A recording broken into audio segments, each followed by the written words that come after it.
So we are in that section of Ephesians where Paul is describing what grace in practice looks like. And I've told you the last couple of weeks that Paul divides this letter into two sections. Each section has 3 chapters. Chapters 1, 2, and in chapters 1, 2, and 3, Paul is sort of declaring vertical grace, what God has done for us. And then in chapters 4, 5, and 6, he's describing horizontal grace, or God's work of grace through us. So the final 3 chapters answer the question, what does life begin to look like when we are gripped by God's grace? In chapters 1, 2, and 3, Paul is meticulous in declaring God's grace for us, God's work of grace for us, the work of God's grace on our behalf in saving us, setting us free, raising us from the dead. God saved us unilaterally.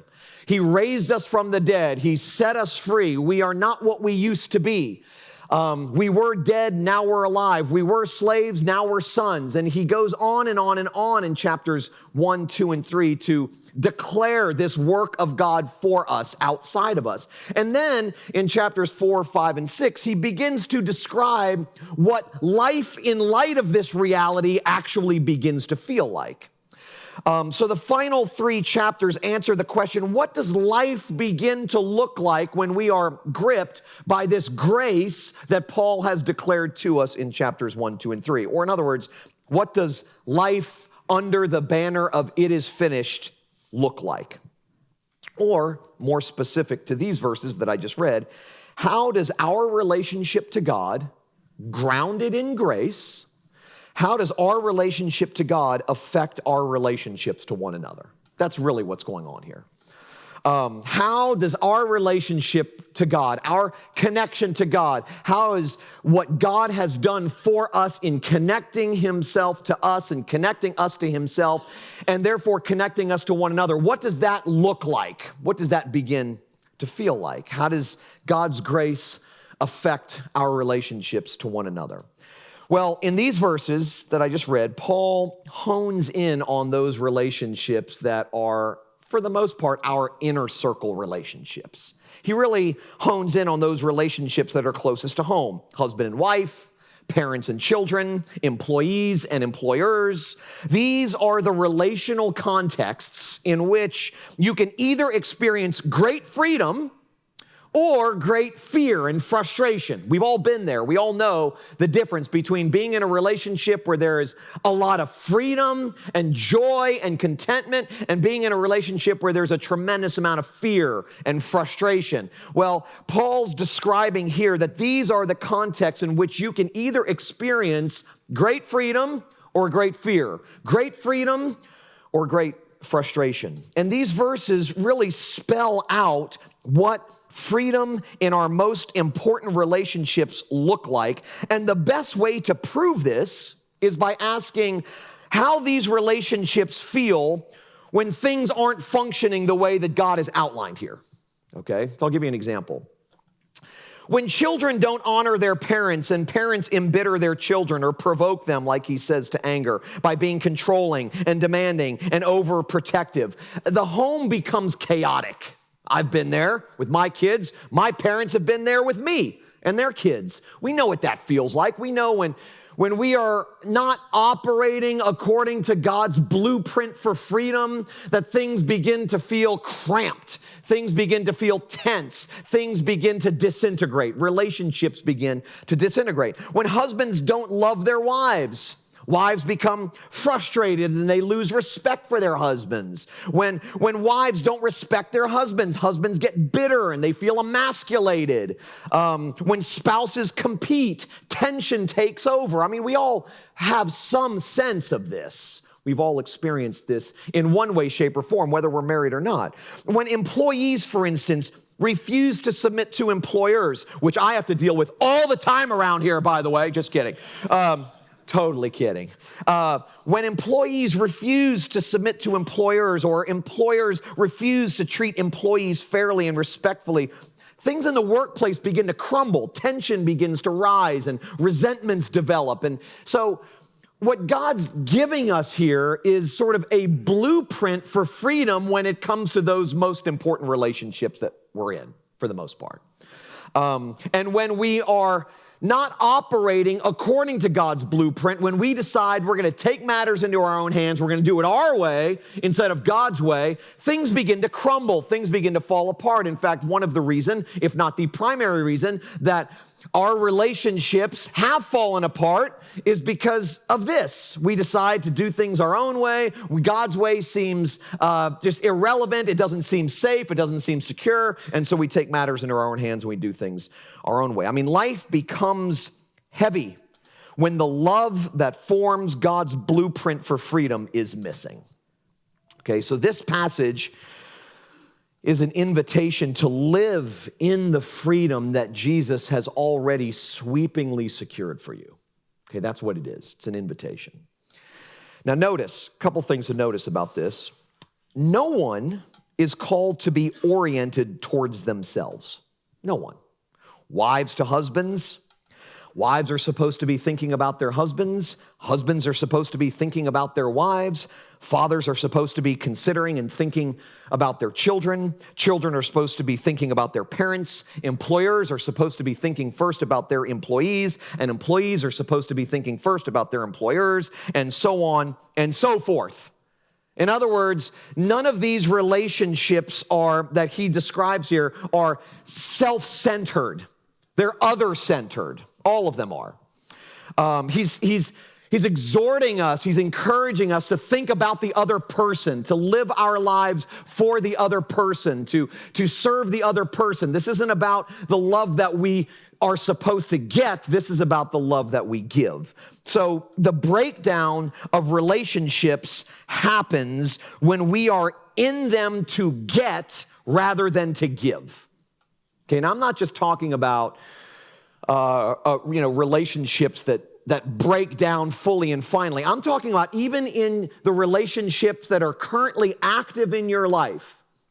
Whenever there is a breakdown, whenever there is tension that begins to build, whenever there is frustration that mounts in even your healthiest relationships, all of our relationships are imperfect. All of our relationships are broken in one way, shape, or form.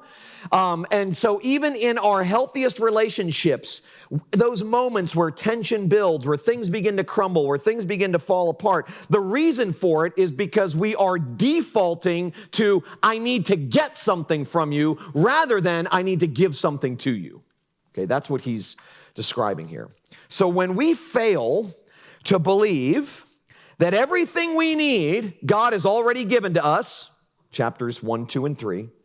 When we fail to believe that everything we need, all of the validation and all of the love and all of the acceptance and all of the approval and all of the security and value that we need, God has already given to us. When we fail to believe that, life then becomes a passionate pursuit to satisfy ourselves, to take whatever we think we need from other people to make us feel happy and secure, to use other people to fill the voids that we have in our lives.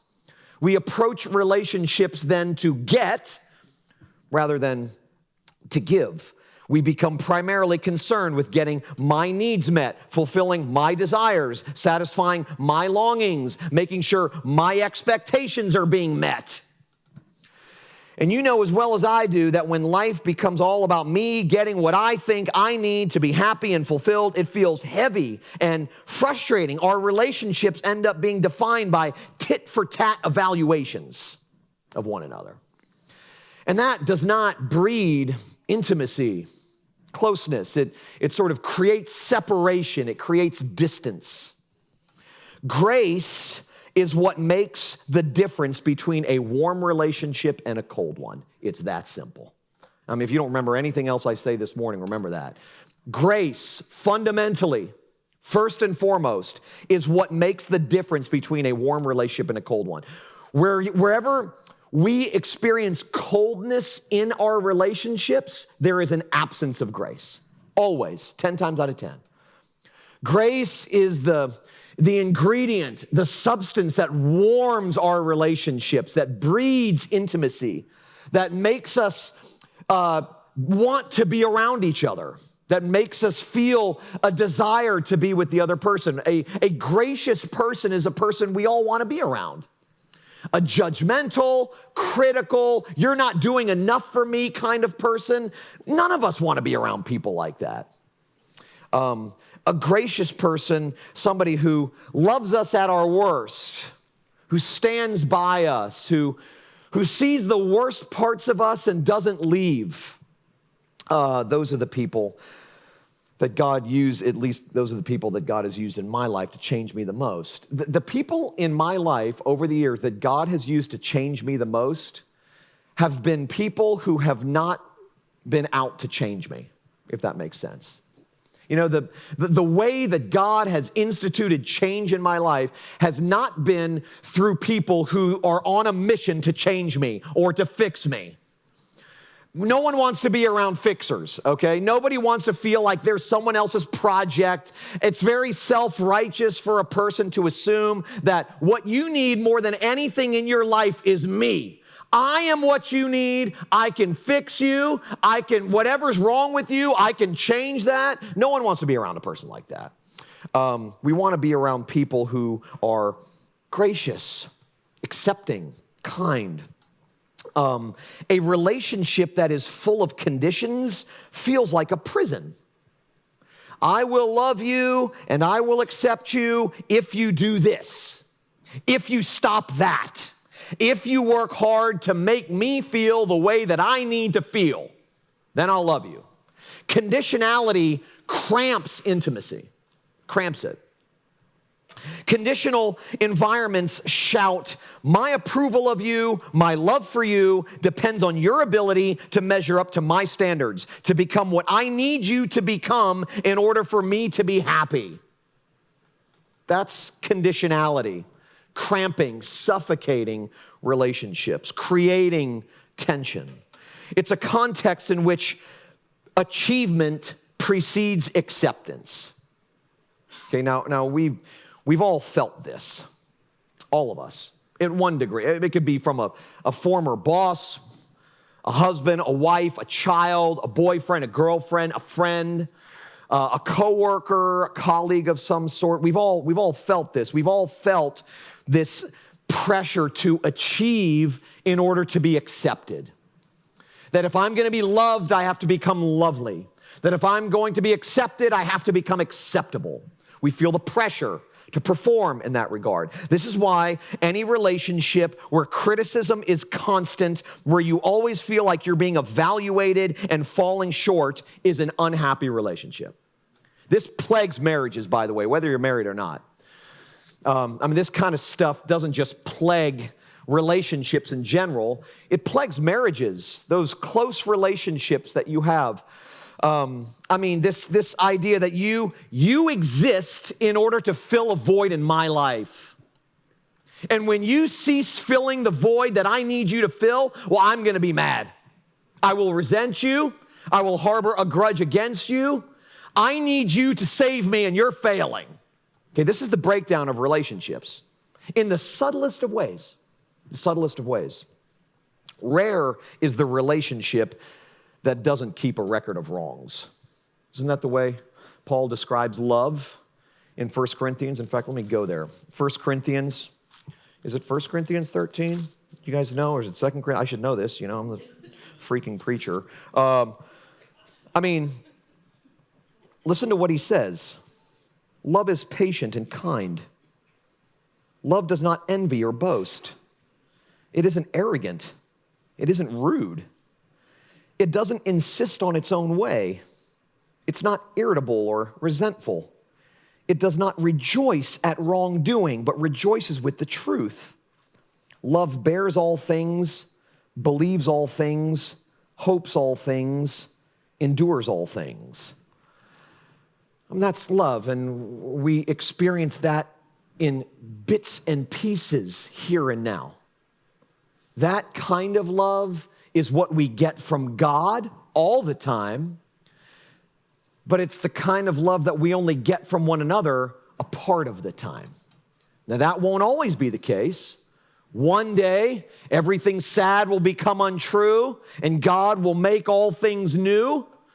and we will live forever without the frustration of lovelessness.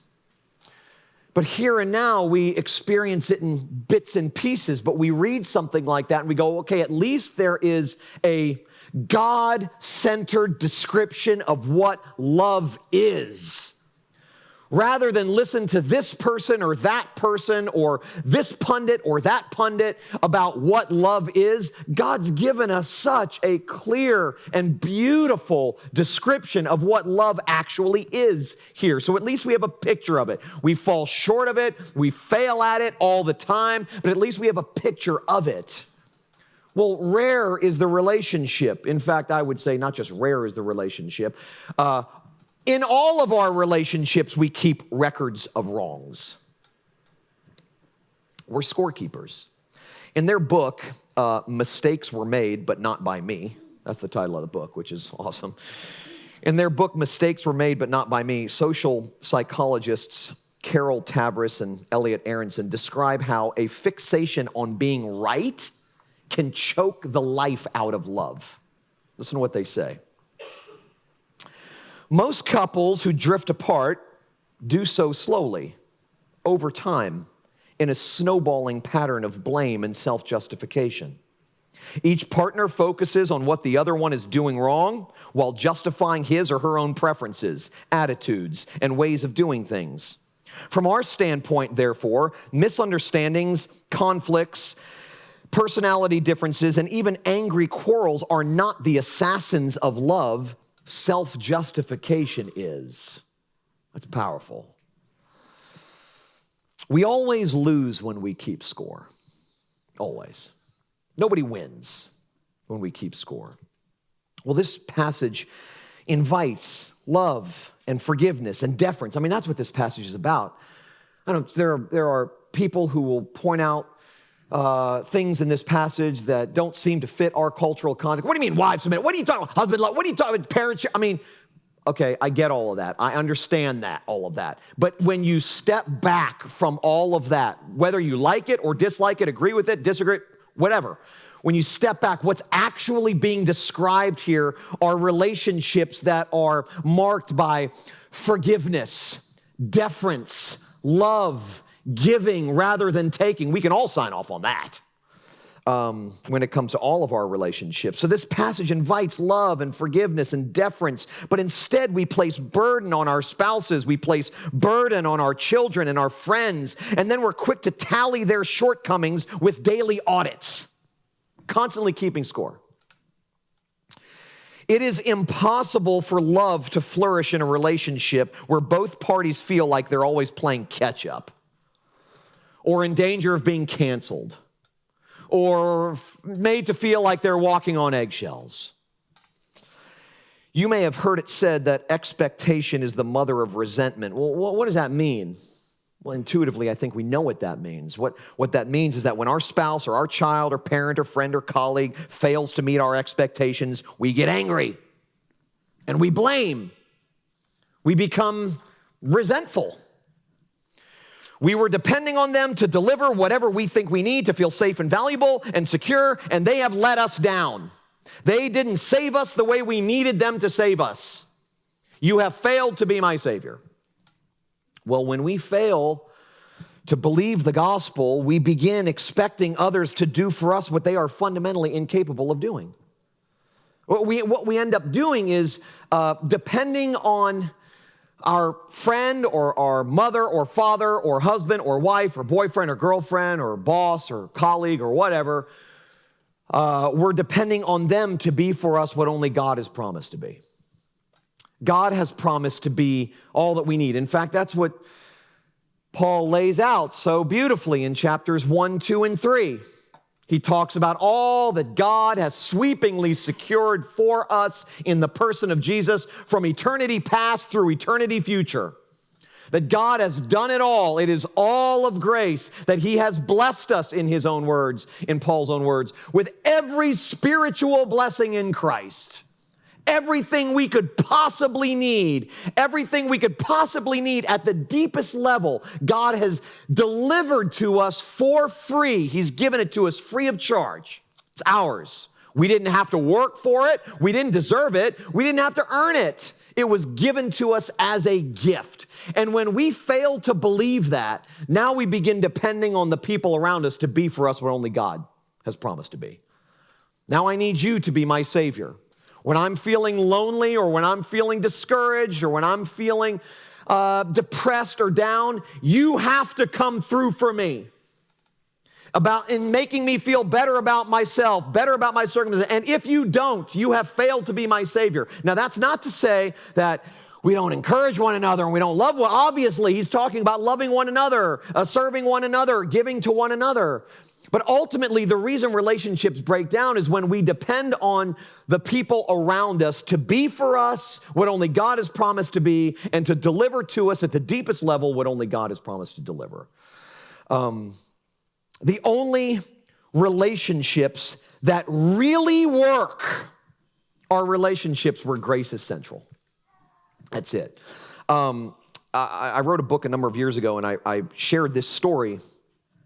10 years ago, Laura Munson, author, she's a writer, book writer, New York Times bestselling author, wrote a reflection on the near end of her marriage for the New York Times. And I found it incredibly powerful and incredibly counterintuitive and countercultural. This is what she says in quoting her husband. I don't love you anymore. I'm not sure I ever did. I'm moving out. The kids will understand. They'll want me to be happy. My husband's words came at me like a speeding fist. Yet somehow in that moment I was able to duck. He had enjoyed many years of hard work, and its rewards had supported our family of 4 all along. But his new endeavor hadn't been going so well, and his ability to be the breadwinner was in rapid decline. He'd been miserable about this. He felt useless. And now he wanted out of our marriage, to be done with our family. You can bet I wanted to sit him down and persuade him to stay, to love me, to fight for what we had created. You can bet I wanted to, but I didn't. I barbecued. I made lemonade. I set the table for 4. I loved him from afar. And one day, there he was, home from work early, mowing the lawn. Then he fixed a door that had been broken for 8 years. He mentioned needing wood for next winter, the future. Little by little, he started talking about the future. It was Thanksgiving dinner that sealed it.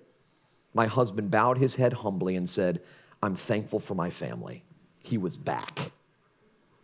Now, I found that so incredibly powerful. Not that it's applicable and relatable to every imaginable relational situation, okay? But there is something here that is incredibly powerful. Had Laura Munson tried to pay him back for the hurt he caused, that would have ended the marriage right then and there. Had her posture been one of retaliation, scorekeeping, it would have been over. Instead, she turns the other cheek. And it was the absolute key to their recovery. Now, like I said, she's not laying this out there as a universal thing for every relationship under the sun. She's describing something in her own life where mercy triumphed over judgment. Isn't that what James tells us? Robert Frost once wrote that nothing makes injustice just but mercy. And he's echoing what James says in the New Testament when he says that mercy triumphs over judgment. If there is ever going to be any hope or healing for a relationship in your life, and there may not be this side of heaven. God doesn't promise that every broken relationship is going to be reconciled this side of heaven. That's not a promise he gives. We are broken people living in a broken world with other broken people, and we probably have more broken relationships in our past than we have successful ones, okay? So we're still all of those things, but if there is ever going to be any hope whatsoever for any healing in any broken relationship we have, it will be the result of mercy, not justice. Okay, in our current cultural climate where cries for justice are so loud, we dare not forget both Robert Frost's words, nothing makes injustice just but mercy, or Jesus' brother James' words, mercy triumphs over judgment. Mercy, grace, love, forgiveness. Those are the ingredients. Those are the things that are going to make a relationship breathe. And without those things, relationships suffer. See, the world tells us to stand up for ourselves, to stick to our guns. But the gospel tells us, lay down your arms.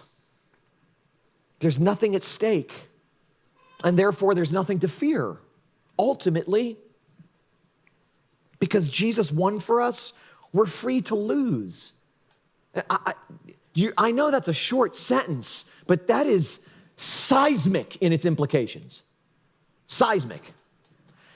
Because Jesus won for us, we're free to lose. I mean, we think we must win to feel safe and secure. We must win this moment. We must win this argument. We must win relational leverage. We must win his respect to matter. We must win his love to feel lovely. Winning, winning, winning. We are scared to death to lose. Whether we've ever thought about it in those terms or not, we've got to win. We got to win. But as Robert Capon says, without losing, we will never, ever win. Because Jesus loved us, we're free to be unloved. I mean, think about that. I mean, that is massive. If you're not feeling it, okay, from someone in your life whose love you're depending on to make you feel like you matter, in those moments, what I need to be reoriented toward is the idea that whether this person loves me back or not, it is God's love which never wavers, that grounds me, that secures me, and that satisfies me in the deepest imaginable places. Places so deep that this person or these people could never get there. I mean, as well as my wife loves me, she can't love me to the degree that God does. So if I depend on her to love me in those deep places where God and God alone can reach, then I'm going to become resentful and frustrated every time she fails. Well, that can be translated across any relationship that we have. Because Jesus loved us, we're free to be unloved. You can love others without needing them to love you back, because all of the love you need, you already have. Now, don't misunderstand me. God created us to love one another, to love him and to love one another. And when we receive love from the people in our lives that we respect and we love, it does something to us. It makes us feel alive, and that's a good thing. This is what he's calling us to do here. This is what he's describing, loving one another. So it's not, well, God loves her, so I don't need to. I'm good. That's not at all what he's saying. It's saying when we depend on this person to be for us what only God can be, that's when relational breakdown happens. We can endure rejection from other people, relational rejection from other people, because we will never have to endure relational rejection from God, ever. He's the one person who has promised and who will absolutely, come hell or high water, keep that promise no matter what, to never leave you or forsake you, ever. Because Jesus succeeded for us. Other people can fail us without their failure making us feel paralyzed and hopeless. You know, when someone that we're depending on, that we're really depending on fails us, I don't know about you, but in my own life, that has happened, and it generates paralysis. It has generated paralysis in me, a hopelessness, a desire to die, really. The conclusion that death is preferable to life because these people just, they don't accept me. They have rejected me. Because Jesus succeeded for us, other people can fail us without their failure making us feel paralyzed and hopeless. Our rightness, which we are hell-bent on protecting in our relationships, has already been secured. It's been secured. Now we can freely admit when we are wrong because our value and our security is not dependent on us being right. What it's dependent on is the rightness or the righteousness of Jesus that clothes us and covers us. Because Jesus was right for me, I can admit that I'm wrong and not lose any sleep about it. So when Jesus says in Matthew that his yoke is easy and his burden is light, he means that when we come to him, he gives us everything we need. Everything.